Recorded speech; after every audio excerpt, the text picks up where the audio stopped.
Hey everybody, it's Wes. I am just going to do a really quick beginners, idiots, whatever you'd like to call it, guide to getting grooving with the Music Easel. Specifically the 208, which is my favorite thing in the whole world. I love the 218, but I focus a lot on the 208 and having fun with it. So, first things first, this jack bay at the bottom. Crucial to understanding, crucial to having fun, and super simple, but not unless someone explains it to you, it seems. So, we've got blue jacks, orange jacks, yellow jacks, white jacks, purple jacks, and black jacks.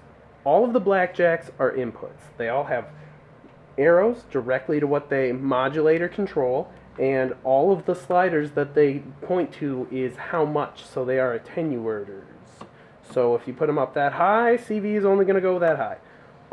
All of the blue jacks are a 5-stage sequential voltage source.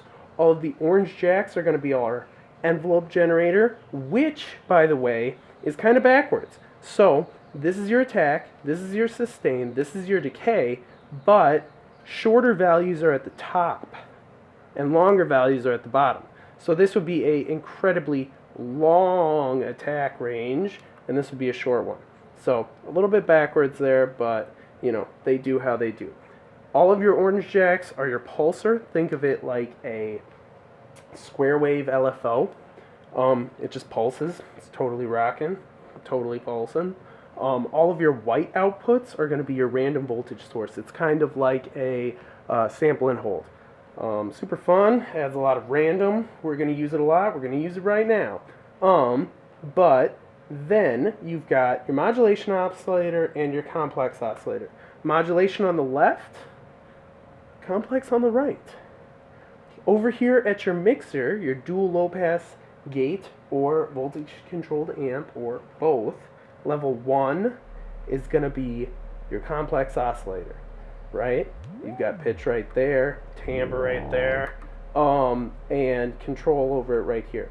So that's a little backwards too. Complex, 1. Modulation, 2 over here. Now, same type of deal. This one can go way mega low. They both have shape select here for you, which is a whole lot of fun, you know. Yeah, those are your two sound sources. This one has modulation, which can be cranked up, and then you can, you know, get a lot of that grossness up in there.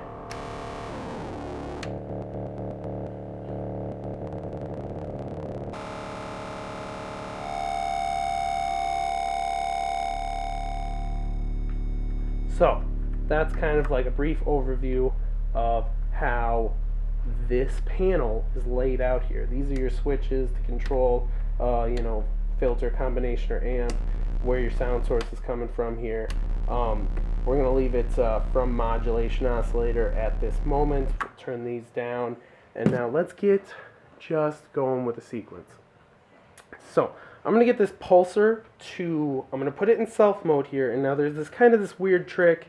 You have to go click it down to once, and then click it directly up to triggered, and it'll start to self-trigger. So now we set a speed with this guy with low speeds at the bottom, high speeds at the top, and we've got both our random voltage or sample and hold type deal clocked to the pulsar, so every time this guy pulses it's going to output a new random voltage, which is super fun. We've got our 5-step sequencer right here, same deal, going to the pulsar. And now let's hear what we got. So we're going to do pitch of this guy. We're going to have the complex oscillator controlled completely all the way. It's full range. Same with the modulation oscillator. Then we're going to use these little jumpers. We're going to grab the random voltage there and the random voltage there. And then we're going to grab our, let's use our envelope generator, this orange guy right here, and here the complex oscillator.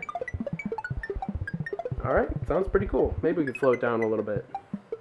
Maybe give it even a little bit more decay there.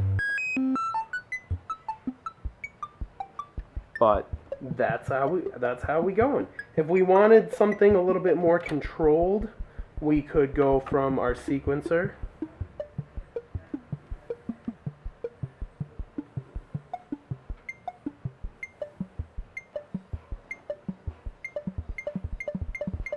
We change the waveform.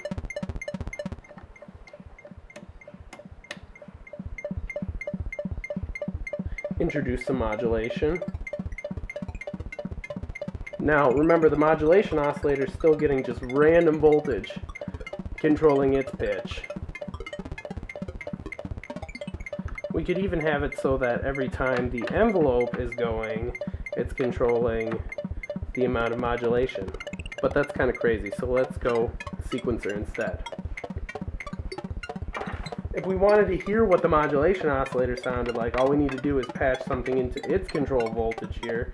Let's grab the envelope again.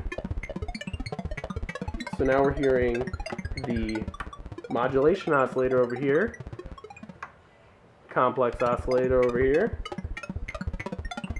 and we're absolutely just jamming. We're having a fun time.